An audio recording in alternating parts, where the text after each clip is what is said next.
Shalom and welcome to Simchat Yisrael.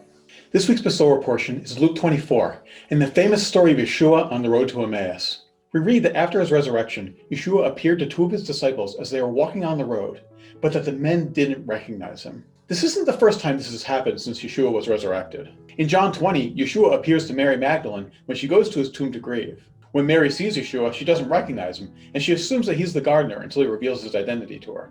Then we read about the episode with Peter on the fishing boat. Peter and a few of the other disciples are out fishing when Yeshua comes to the shore and calls out to them. But the disciples did not realize that it was Yeshua. Both of these situations might be explained away as it being dark or Yeshua being far away.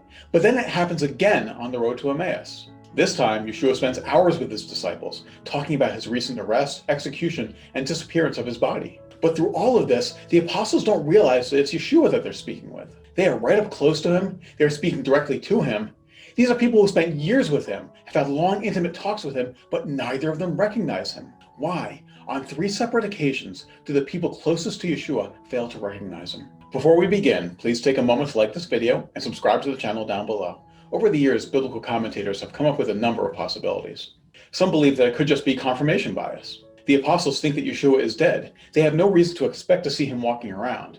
So when this man walks up to them, they might think that he bears an uncanny resemblance to Yeshua, but it couldn't possibly be him.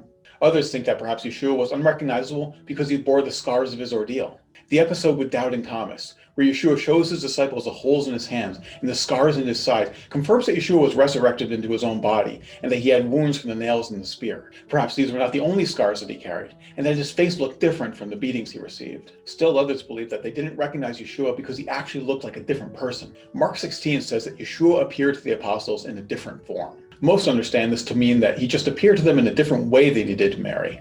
But some people interpret this as meaning that Yeshua literally took on a different form. But I think the best explanation comes from the text itself. Verse 16 says that their eyes were ekrotanto. They were seized and restrained. They were prevented from recognizing Yeshua. It's not that Yeshua looks different, it's that the apostles can't see him. So I'm less interested in how the apostles didn't recognize Yeshua, and more interested in why.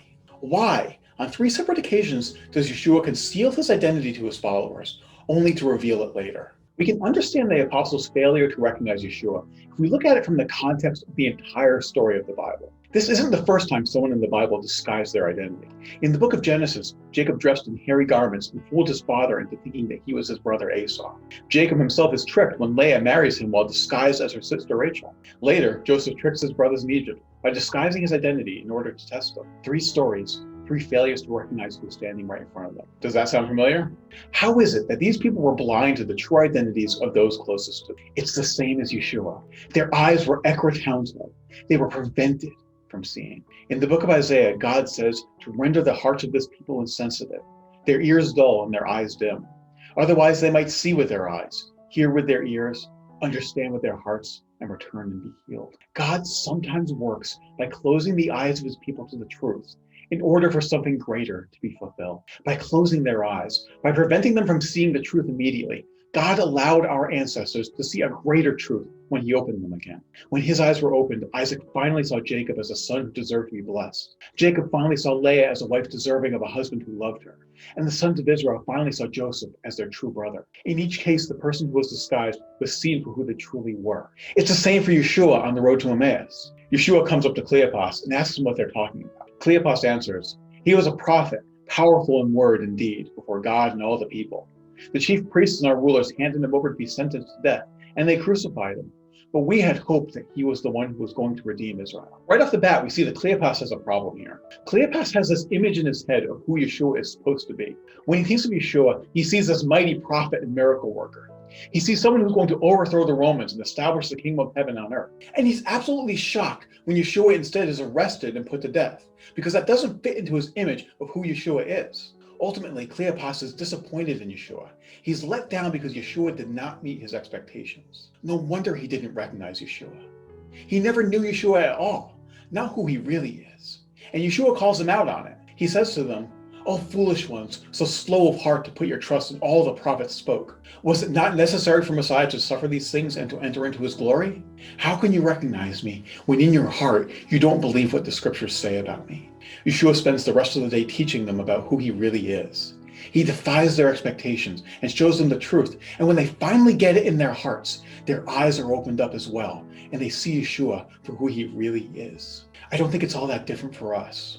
Have you ever felt like God didn't meet your expectations? Have you ever wanted something so badly? It could be a job or a marriage or your health. You pray for it every day. You work so hard for it. You do everything you can to make it happen. And then it falls through. Your hopes get shattered.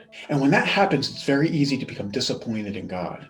And it feels like God isn't there, that he has abandoned us and he doesn't love us anymore. But Yeshua teaches us that it is at those moments of greatest doubt, of deepest disappointment, when nothing is going right, that is when Yeshua is right beside us. The times when God doesn't meet our expectations are the times that we struggle to recognize him. But he is always there, calling us to look deeper into his word and see the truth of who he really is. Shalom, and thanks for watching.